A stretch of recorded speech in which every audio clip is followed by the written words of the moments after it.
See, usually I am on around this time, a little bit before 7, wrapping up my day, catching up with my feeds, and there was a couple of things that caught my attention. So I just get on randomly and talk about them, and whoever chimes in, you chime in. All right, let's see if I can get some lighting adjustment here.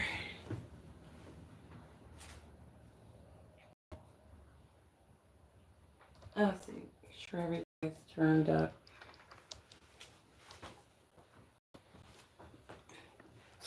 All right, cool. All right, so obviously my live streams are never planned. If I do plan them, you'll see a little notification. Otherwise, I just kind of go to town and whoever chimes in, they chime in. YouTube usually likes to play with my streams. They like to moderate who's successful in society, you know, but we shall keep it moving. So, and they're probably going to try to stifle this live stream because I am a Black American and I'm talking about their favorite token, Obama. And they don't really like Black people talking about Obama, right? Because it's just an indication that the Obama effect is waning and Black people have awakened to their sensibilities enough to at least say, we're not going to fall for the old blackface anymore. We're not going to have these black looking people telling us how we ought to think and what we should be doing. And if you caught my live stream a couple of days ago, I was talking about how Obama had some choice words for black men and how he was essentially attributing them deciding not to vote for Kamala Harris to misogyny, right? And then the Democrats and their little pack machines, they kind of went with that narrative, and a couple of them dropped little videos basically narrating men in general as misogynistic if they were not inclined to vote for Kamala Harris. Now, obviously, this did not sit right well with a lot of men. And I knew that my timeline would be flooded with people who would not be very happy about Obama coming out and basically painting any dude that didn't vote for Kamala to be misogynistic, especially the black ones. And he didn't come out swinging talking to black folks like that. He came out specifically talking to black men. And again, when the Democrats know that their candidate is doing a poor job, typically they will stick their black faces on the black community to inspire us or either put the fire under our asses to vote for them. They really couldn't do the whole normal political lynching. Let's get some cops to kill a black man and inflame them and then act like we really care about them. They couldn't really do that because they kind of overplayed that card with George Floyd. So, they couldn't really witch black people with the old police killing a black man narrative, right? So, a lot of black men got a lot to say about Obama's comments. And one of those black men is Stephen A. Smith.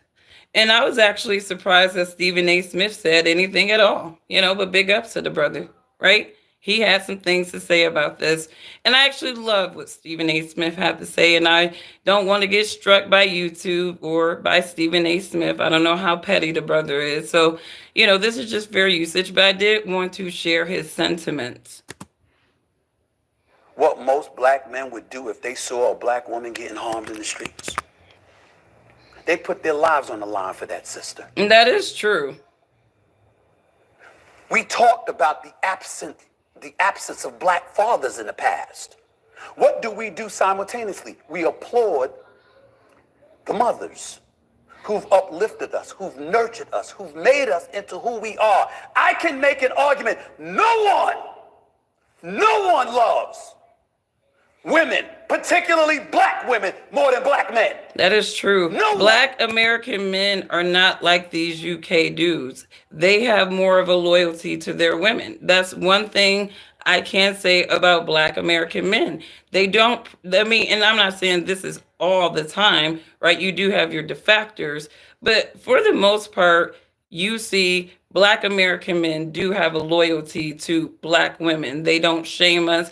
They don't make us look like we are less attractive or beautiful. You have a lot of brothers that embrace us. They hate us wearing extensions. They don't want us wearing, European hair and stuff like that because they fully embrace their Black sisters and they do support their Black sisters. And so I feel like what Stephen A. Smith is saying is that you're narrating Black men as being misogynistic, as not wanting to support women. But here are all the narratives of Black men who we talk about these absent fathers, but we got to give the flowers to the mothers who actually stand tall and try to raise these kids by themselves. And these women get their flowers, right? So I want to go back a little bit more because, I don't think Obama or whoever his surrogates were who drafted his little scolding to Black men, I don't think they calculated how Black men would intelligently receive that. And it's not about being sensitive. It's about who the hell are you to tell me, a capable and functional man, how to think and how to make decisions about myself. If there is something that I don't like about this person, right, it may not have anything to do with their race or gender. In a lot of Black men's defense, again, when they say why they're not voting for Kamala Harris, it's really because they perceive her as being a part of the Biden administration, and they're not happy about what the Biden administration did while they were in office.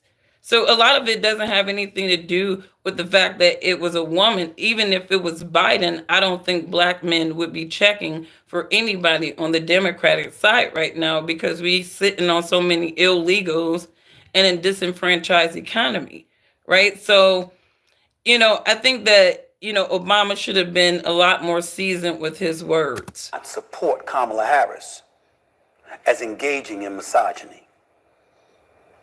Whatever happened to disagreeing without being disagreeable, President Obama? What happened to that? All of a sudden, we want to challenge men and our love and our affection as Black men for Black women. We want to bring that into question because we've got an election coming up and people may have the temerity to think differently than you. It's because she's fair a usage. woman that she's in danger of losing this election? Didn't Hillary Clinton win the popular vote in 2016? Didn't she get over 2.8 million more votes than Donald Trump in the popular vote for the 2016 election last time? Touche, right? You can't paint the narrative it's because Kamala Harris is a woman. Because look at what Hillary Clinton was at least able to do in the 2016 election. She got the popular vote. Last time I checked, she's a woman. That means a hell of a lot of men was voting for her. Are we there sitting here and implying I don't know why that Black men would be more apropos to support a white woman than a Black woman? Is that what we're saying? Is that what we're saying? It's a rhetorical question because it makes no sense to me. Well, he got Before I saucy go with even that. further, let's hear more from Mr. Khalil Thompson himself. Quote, "We're not a monolith. However, we are just like every other American in this country who wants a good paying job that we can provide for our children and participate in their lives and the lives of our partner, that we can get them home safely, afford to go to the grocery store, save a little for retirement, and have a vacation." There is absolutely nothing wrong with that explanation, Khalil Thompson. Why didn't you say that from the jump? What's up with the misogyny comments? Right. I mean, it's like it's like this attempt to emasculate these men because they're making a political decision that's contrary to what they want them to make.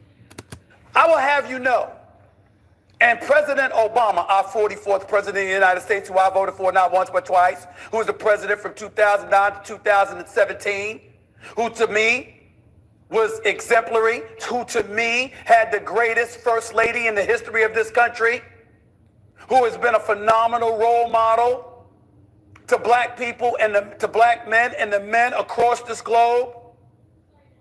That same Barack Obama, how could you say something like that? How could you ignore the facts that are lying in front of all of us? You don't want Trump to be president. We think that Trump could be an unmitigated disaster. In my opinion, he'll be on a revenge tour. In my opinion, there's a lot of things he bloviated about and didn't deliver on. We don't want to get into too much about COVID. We don't want to get in too much about him overblowing his contribution to HBCUs, the wall that he was going to build, and the Mexican was going to pay for it. He ended up building 2% of the wall, and the Mexicans didn't pay a dime. We could get into a whole bunch of stuff about him. That's a given. I understand that. But let's get back to the part about black men. That's what we're going to talk about right now. Didn't they have like pieces of the wall that weren't even finished, or they like what happened with the wall? Like I thought the Democrats stopped building the wall. Like I thought like with Trump that was like an ongoing thing, like a long-term goal of just securing the border with that wall. Comment here. That's what we're going to talk about. President Obama, why didn't you tell the folks with the cameras rolling and the black men in attendance that there's been diminishing black voters, particularly black men, since you were in office? Damn, in your face, Charlie Murphy. In your face, Charlie Murphy. I mean, he said, actually, if we want to get real technical about it, bro, black men actually checked out when your ass became president. What happened there, Barack? Why you out here scolding black men? It looks like the Democratic Party, even with their prime rib token Barack, have been losing black men since Barack. What has happened there? Could it be that black men didn't feel like Barack did anything for them? In 2008, 95% of the black populace voted for Barack Obama. It dipped in 2012 by about 6 to 8%. It dipped another 6% in 2016 when Hillary was running. So the Democrats have been losing black voters since Barack Obama. In 2020, when Trump ran against Biden. It's been dipping since 2008. It didn't just start. So was that about misogyny? Was that about a hesitancy to support our women? I am getting sick and tired of black men being raked through the coals because of some imagery of not being supportive of black women. Do you know what most black men would do if they saw a black woman getting harmed in the streets? They put their lives on the line for that sister.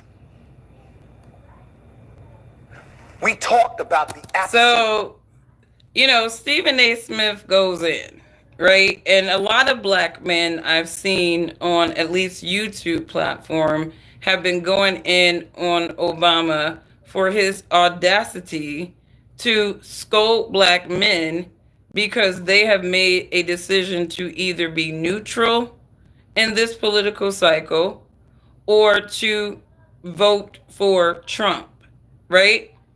And again, like I personally believe that it's not my business who anybody else votes for. You vote for whatever you think is right for your household. And I actually wish we could go back to the days of people not knowing who other people are voting for. Like, I don't really care who you're voting for. Just do it in the privacy of the ballot box and keep it moving. You know what I mean? It's like, I understand that people want people voting and participating in the political process, but some people are behaving like Nazis, like the Gestapo, like, punking people into making decisions that, they don't want to make, or shaming them, right? And like I said in my last video, the Democrats came out blazing these last couple of weeks with shaming techniques, right? You can't be that damn desperate. You obviously failed in any type of marketing campaign to appeal new voters, because now you out here just shaming folks. Shame on you for voting for a felon. Shame on you for doing this. Shame on you for doing that. Honestly, it should be a felony against Kamala Harris and Biden for having 20 million aiding and abetting, damn near 20 million human liabilities into this country. What happened at that border the last 4 years, that should be a felony. And somebody made the argument to me, well, Trump, there were illegals coming in, during Trump and all the other administration. I'm like, no previous administration has had this many damn illegals in a 4-year span like Biden Harris. They basically came in with an open invitation by way of their rhetoric that America was basically open. And, they came in with all these damn executive orders. They closed down the Keystone Pipeline. You know what I mean? They came in blazing with executive orders. Where was the border order? But anyways, you guys, I thought it was interesting to just kind of revisit this because my feeds are still off the chains with, these men, black men, coming out and saying, bro, you need to sit down. You need to ease up on your rhetoric. You need to stop that name calling and that shaming. You know what I mean? Because that's not going to bring anybody closer to Kamala or however she's pronouncing her name today. It's not going to bring anybody closer to her. And that's just word 100. And I said this is a horrible strategy for the Democrats closing out this cycle. Like, it's just dumb. It's really dumb. You obviously don't want these voters because now you out here shaming them, using all these Fruity Loop dudes, beta dudes. I'm a guy and I support women, and you're just trying to make it just so manly to be voting for Kamala when it has nothing to do with your manliness and it has everything to do with your common sense of what makes sense for you. So I just wanted to put that out there. I thought Stephen A. Smith, did a great rebuttal to Barack Obama. And I feel like he did give him his flowers, right? I didn't agree with all the flowers that Stephen was giving Barack in that little diatribe. But at the same time, I guess he was trying to be graceful when he was giving out this response as to not demonize the brother, as he feel Barack came out demonizing black men because they're deciding to vote in a way that he doesn't like. Like, that is some sassy ass stuff to do, right? Like, who told his sassy ass to do that? I know somebody paid Barack to do that, right? But on the flip side, on the Republican side, and like I said, you guys, this is a politically neutral channel, so everybody gets the business over here. All right. But on the Republican side, I thought it was very funny because Liz Cheney, Dick Cheney's daughter, Republican rhinos, right? Like, she's out here with Kamala Harris. Obviously, she's one of those Republicans who are endorsing and supporting Kamala Harris. And I don't know what kind of beef Liz Cheney and Trump has had. I know I did a blog on Liz Cheney a couple of years ago, basically trying to help the lady save her career. And essentially what I was telling Liz Cheney would, just shut the hell up. Shut the hell up, right? And she didn't want to do that, right? She just kept running her mouth. She was doing all these little press runs against Trump and stuff. And I'm like, Liz, if you want to save your career, you got zip it, zip, shut up, right? And she could not do that. So 71% of her constituents was like, get the hell out. And that's exactly what happened to Liz Cheney. They shouldn't have censored that video on YouTube. I was really trying to help that woman save her career, and YouTube censored that video. And if they didn't, maybe Liz Cheney would have saw it and wouldn't have lost so miserably. But here's Trump trolling her because she's out on the block for Kamala, right? Looking all weird, looking like a traitor to her party, right? And Trump is out here trolling her. Harriet Hageman. Harriet, thank you. Harriet Hagerman was the one that swept Liz Cheney. Where's Harriet? Kamala Harris is doing that. And shout out to the liberal hive mind. Donald Trump is. And I want to go back because Kamala Harris is fake as hell. All right.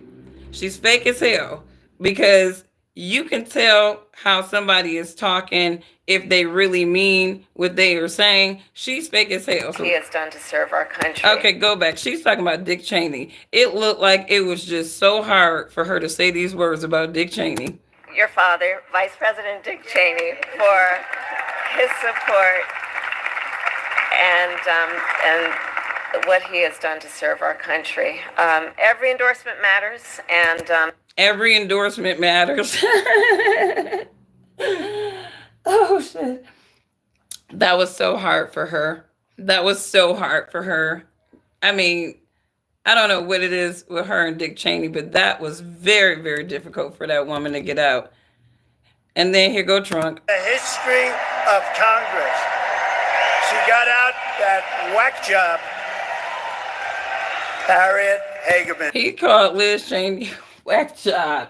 Trump does not hold back. Now, this is the one thing, like I said, say what you want about either candidate, right? When it comes to charisma, when it comes to just self-confidence, Trump is not lacking in that area. He's not lacking. And those types of skills are very important on a world stage. People don't realize these types of skills are very, very important. You can say, oh, he's dogmatic, he's mean. A lot of y'all soft. A lot of you people are soft. So if somebody say, hey, you did that wrong, you're going to start crying instead of just taking correction and doing it right. So some people who are just complaining about Trump, they're just soft people anyways, right? You know, they can't take criticism, right, to save their life. So people like Trump are always, people like me, are always going to come off very, very mean because we're direct. We're direct. Like, to me, once a person has reached the age of reason, in my book, it is no longer necessary to administer medicine with sugar, right? Grown-ups, we need to get in the habit of getting back to being direct with people, right? I hear these people all the time talk about these kids at their workplace, these 20-year-olds, and they got to tiptoe around what they're saying. I'm like, that is a grown-ass person there. Give it to them straight. If they can't get it straight, they don't need to be in this environment. Things will never move when you got a bunch of soft people in your environment that you can't tell nothing to without them getting in their little emotions and feelings, right? This, so I don't mind a person who takes care of business, who is direct, and who will be zero tolerance of people coming at them all kinds of ways. When you look at how some of these people have came at Trump, they better be surprised that man hasn't just outright cussed them out. Like, I mean, honestly, I'm waiting for the real OG in Trump to just really hurt some real feelings. I don't think he's hurt enough feelings, personally. I really don't think, like, honestly, I don't see anything mean about the guy. He just really hasn't hurt enough feelings. He hasn't really been dogmatic enough, in my opinion, right? So I think that, you guys should be happy that we got the version that we got. Excluded, like, any of those little crimes. He's a womanizer, John E. Carroll chick or whatever. Look, I looked at that lady and I'm like, okay, whatever, right? Some of this stuff, Stormy Daniels, right? I don't care he paid his side chick. I don't care that he paid his side chick to shut up. I don't. Like, there are bigger crimes like Sam Bankman-Fried and FTX for the world to think about. Side chicks being paid off, not really a crime against humanity, in my opinion. So that's just me, but Trump is out here clowning. Harriet, thank you. Where's Harriet? And he's sharp. He's older than, like, and this is what my argument is. This man is older than Kamala Harris. And he can go into these interviews, these rallies. This dude is just freestyling. Kamala Harris is scripted. There is somebody in her ear telling her what to say, puppeting her. And that is the difference between her and Trump. It is very obvious that she is being puppeted. It's just clear. It's clear this is not a woman working on her own fruition. She's working in the mission of another group. And maybe Trump is too, but he's doing a great job hiding it because I don't feel like he's a puppet. I just really don't feel that way. I mean, shit, they done piled up all these legal cases on him. It's like, well, he must be a burned asset or something because they trying to take him out. I can't see how they're leveraging this guy if they're trying to take him out the game.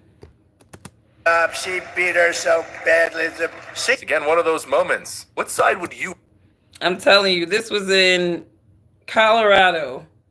Trump over there just clowning Liz Cheney. She should have just shut her mouth and just stop going after that man because literally, where was she?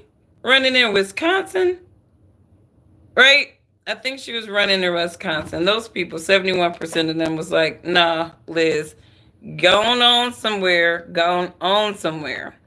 But anyways, you guys, catch on my live stream earlier because I was talking about the new show that Tia Mowry has. And I am not into TV. I don't watch TV. I usually catch news feeds and stuff like that on the internet, but I don't even turn my TV on. I have this big TV right here. I don't think it's been on in over a year. I don't watch TV. But, every now and then I'll see something on the internet that'll catch my attention, and it may catch my attention. And so Tia Mowry and her husband Corey has been like this guilty pleasure of mine because I feel like that woman is stupid. And I saw this little interview they did 6 years ago, and it kind of put a lot of my assumptions about them together, right? And in my live stream, there was a woman that kept trolling in the comments, right? I guess she's like a pro Tia Mowry friend or whatever. And she was saying things like, Tamara is married to a white man and Tia was married to a black man, right? And she was struggling, right? Her and Corey were struggling, right? And, I'm looking at both of their net worth, Corey and Tia's. She's had obviously the longer career, but their net worths are just about they're just about the same. So to me, she was not struggling, from any lifestyle that she was accustomed to because her husband, he actually was increasing his net worth throughout the marriage. And he was also the financially responsible one as well. And Corey didn't seem like he was trying to keep up with the Joneses and try to maintain certain ideas and lifestyle. He said, I'm a homebody. I like to chill, right? And she's like, I like to go out, and all this stuff. So at the end of the day, when people say, well, how do you know he could have been very toxic? No, it wasn't him. It was her. It was her.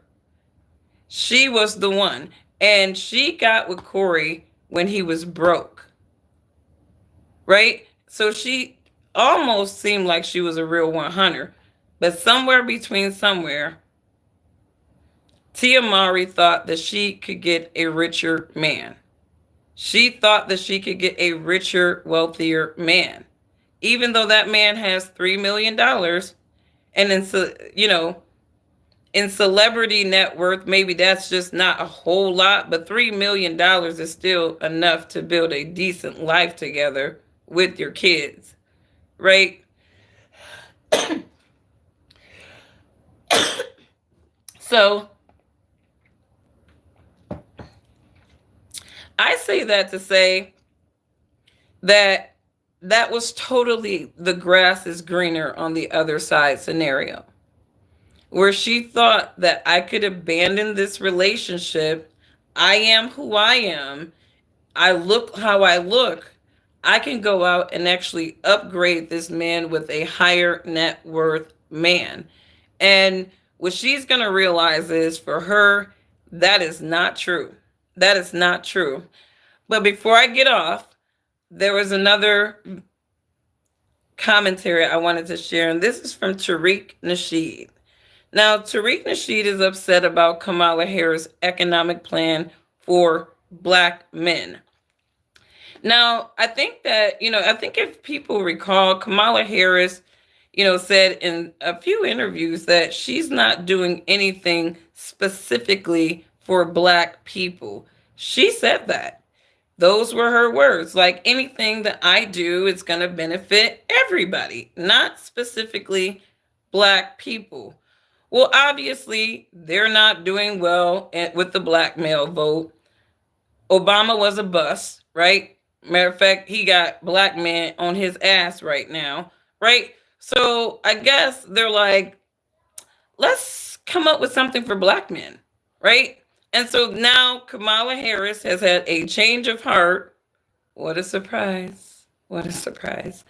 But she's had a change of heart, and now she's doing something specifically for Black men, the Black man agenda. Let's hear about it from Tariq Nasheed.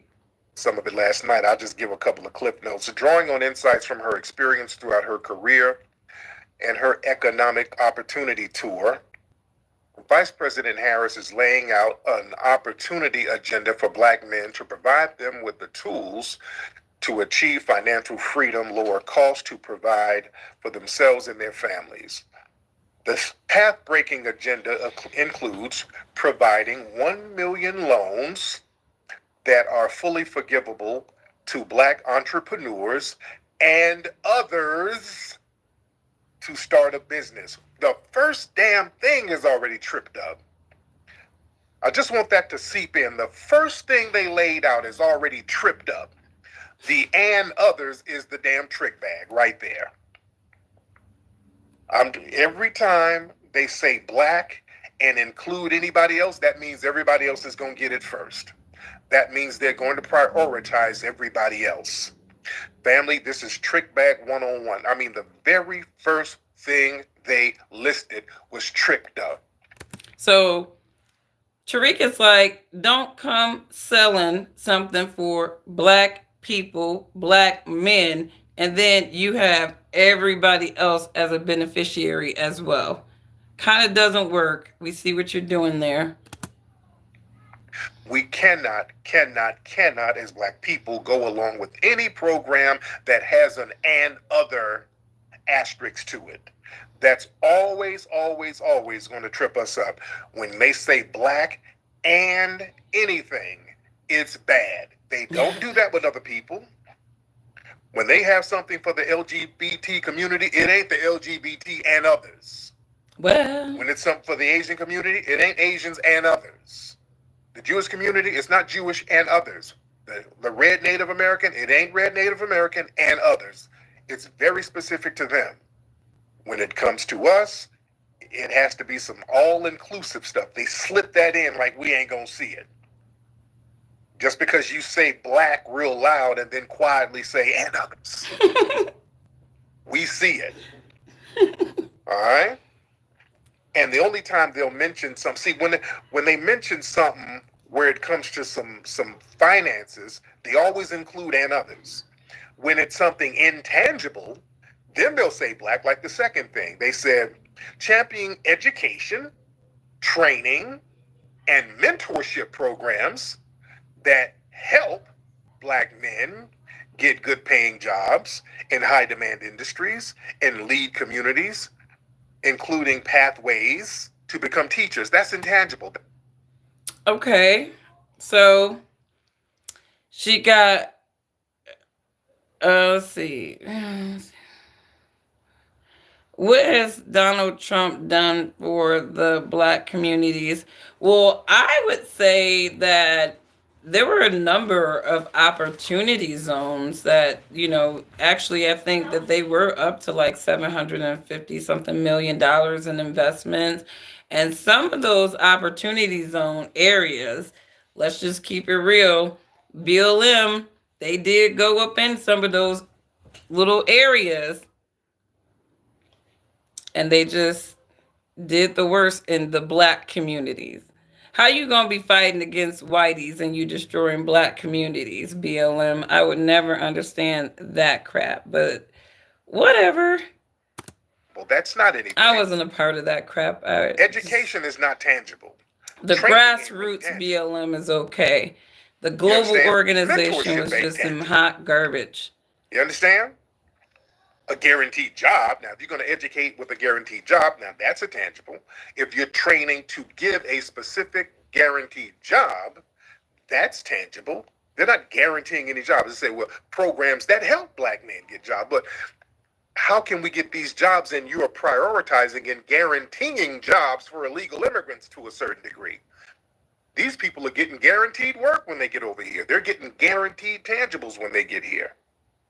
You see, watch the tricky language. What you think is a tangible is really an intangible. That's not tangible. An education, that's subjective. You understand? They throw the word education around. No. You can give me some paper and that's education. Give me a check and you're educating me. That's education. I'm getting educated on financial literacy when you give me a check that's owed to me. That's my education. That's educating me about what needs to be done with reparations. So education is subjective. Yeah? Then it says supporting, the third one, supporting a regulatory framework for cryptocurrency and other digital assets so black men who invest in and own these assets are protected. Okay.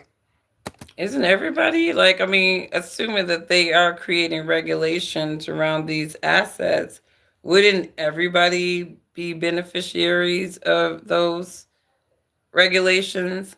Like the SEC, I'm assuming they are protecting all investors, not specifically white or Asian or, you know what I mean?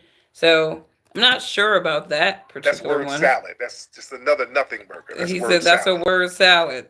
The fourth thing, and I this made me stop last night. I'm like, okay. Launching a national health equity initiative focused on black men that address sickle cell disease, diabetes, mental health, prostate cancer, and other health challenges that disproportionately impact them. I ain't got no damn sickle cell. And look at the word salad. The National Health Equity Initiative focused on black men, but it's for everybody. This is for everybody. This is a National Health Equity Initiative for everybody, including all of these damn illegal immigrants that's coming over. Be very clear. It's for them, really. They say, we're going to focus on black men too, but it's for everybody. That's what it's for. It's for all of these people flooding the zone. And by the time we go get our prostate check, we can't get an appointment because everything is booked up with all the damn illegals. Damn. Damn.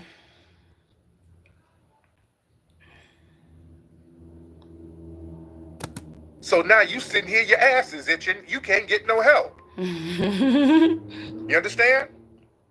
Understand the tricky language here. This is a nothing burger on steroids. The fifth thing is legalizing recreational marijuana and creating opportunities Now, this for Black was like the Americans most to insulting succeed in one I this new felt. industry. Everybody don't smoke weed, man. Right? Oh, And, we know. you know, and just the stereotype of that being an item for her economic plan for black men is to legalize their weed. Like, you got to, like, there's a lot of black men that don't smoke weed. They never have in their entire life. Like, and I know that they want to like make weed and stuff synonymous with black people, right? But I'm just saying, like, when you're talking about a plan, like, you start off saying that you are not doing anything specifically for black people. Now you don't get your black male vote. You're afraid, right? So now you got to put together this basically bag of hot garbage to appeal to black men. And one of the things that you want to do is we're going to legalize, which weed should not be, like, to me, a federal thing. That should really be a state thing, right? But, like, why would that be packaged up as some type of incentive to black men, right? We're going to sprinkle in your weed, right? We're going to legalize that. Is that going to make you vote for Kamala? All right. You can get high. No problems from the feds, right? Going to get that vote in, right? It's kind of insulting. We know what you Negroes like. Y'all like blunts. So we're going to legalize you to get to smoke your blunts. That's not a tangent. I don't want to be legally eligible to smoke a blunt.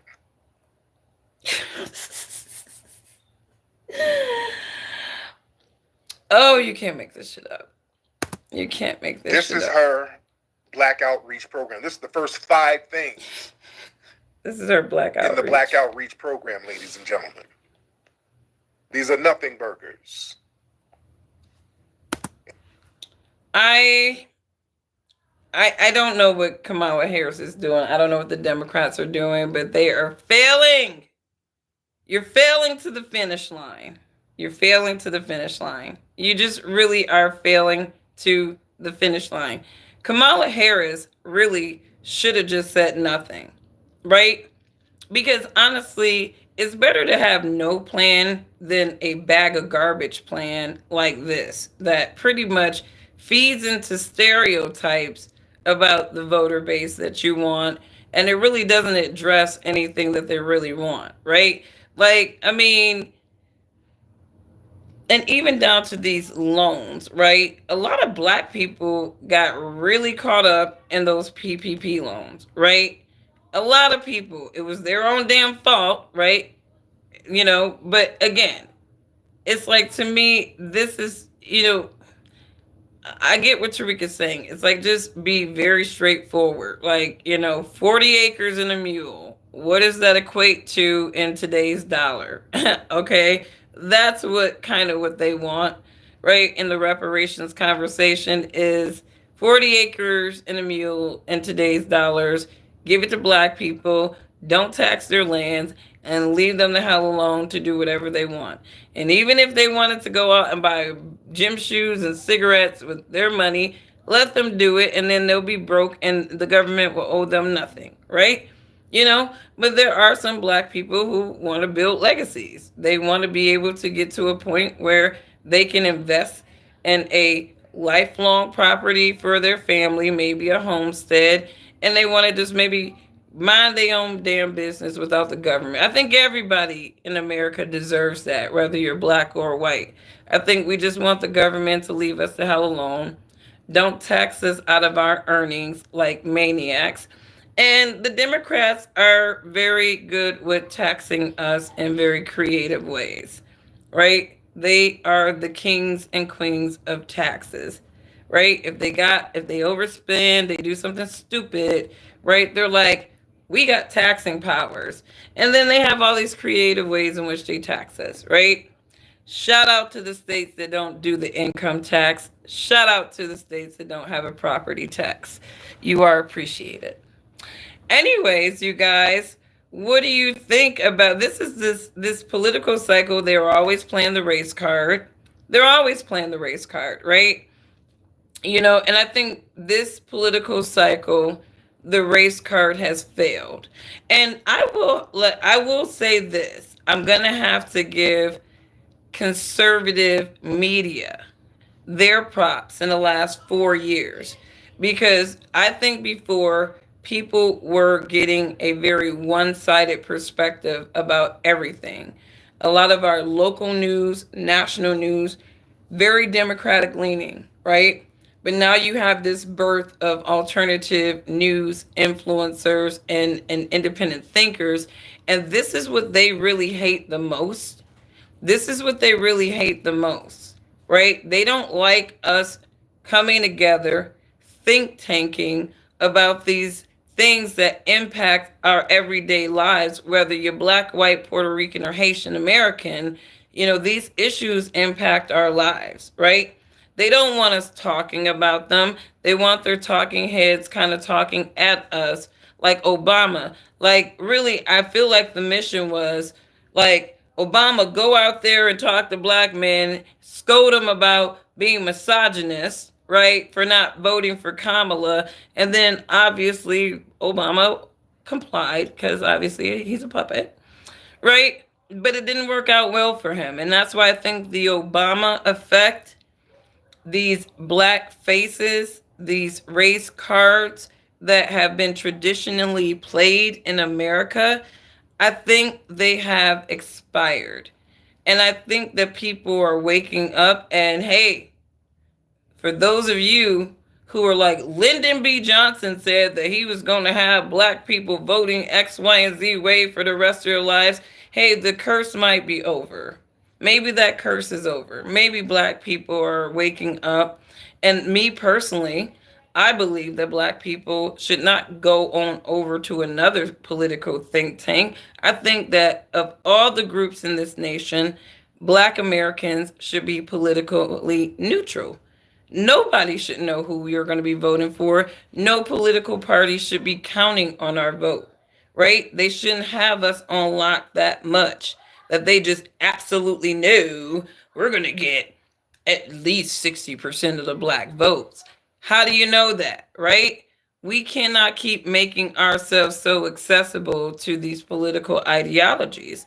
And that's why I think that black people should be politically neutral and we should have the highest independent voter registrants of any other group in this nation.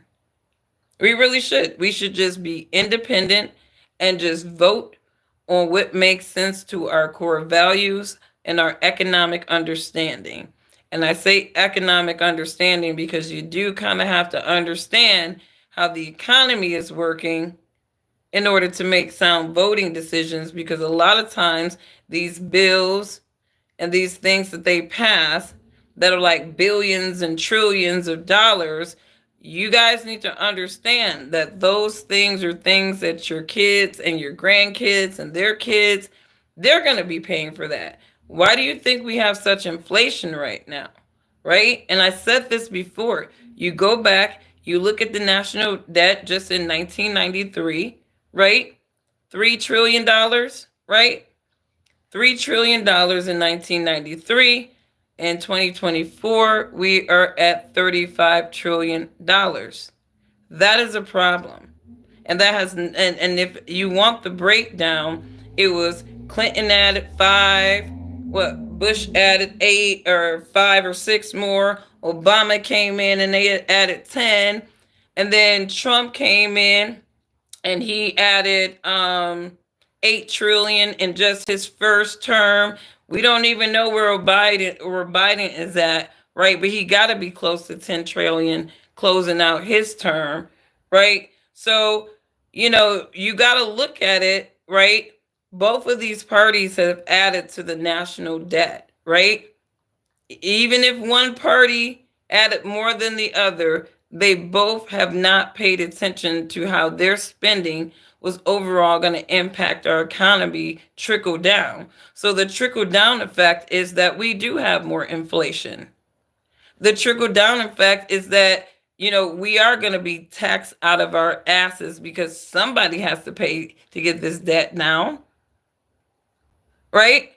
So, regardless of who you decide to vote for,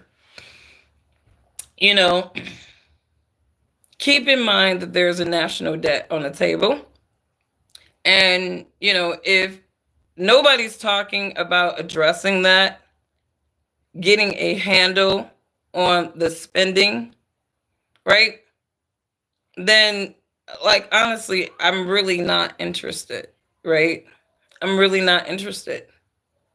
Because not one human being in this nation would be able to operate with a debt level that we have. Our debt to income ratio is off. I'm just saying, if you can't see it, then whatever. But the debt to income, I'm seeing liquidity issues. That's what my brain rings. This nation has liquidity issues like so many other nations around this world, but they're not talking about that to you, fine folks. They're not talking to you about that stuff. But, and what do I know? I'm just a black woman, right? We have low IQ. We're not supposed to know about things like this. Anyways, You guys have a wonderful, wonderful day. Love your neighbors as yourself. If you would not disrespect or abuse yourself, do not disrespect and abuse your neighbor. And just remember the people in your family are your closest neighbors. So don't mistreat the folks in your family. You guys have a wonderful, wonderful day. Info Warrior, if you're in that chat moderating, bro, big ups to you. But we're going to keep our prayers up. And that's for my believers, right? Because regardless of the outcome of this election, I'm still keeping my prayers up. I'm still praying for God's kingdom. And I'm just going to just sit back and keep watching these affairs of men. I'm not going to tie my brain. I'm going to speculate, right? It's all a divine comedy to me now. It's like Dante's Inferno. You got to go through hell to get to heaven. And right now we're in a great tribulation time of hell. And I think we're going to see more hell. And depending on who the selection is, you know, maybe we'll see war, maybe we won't see war. But, you know, I feel like this whole Iran thing is something to really watch. These Eastern Axis power things are things to watch. And, you know, people say all the time, I would never bet against America. But I think this country is a little bit more volatile than we lead on. So anyways, you guys have a wonderful day. Hit that like and subscribe button if you did content like this, and I will catch you on the next one. Bye.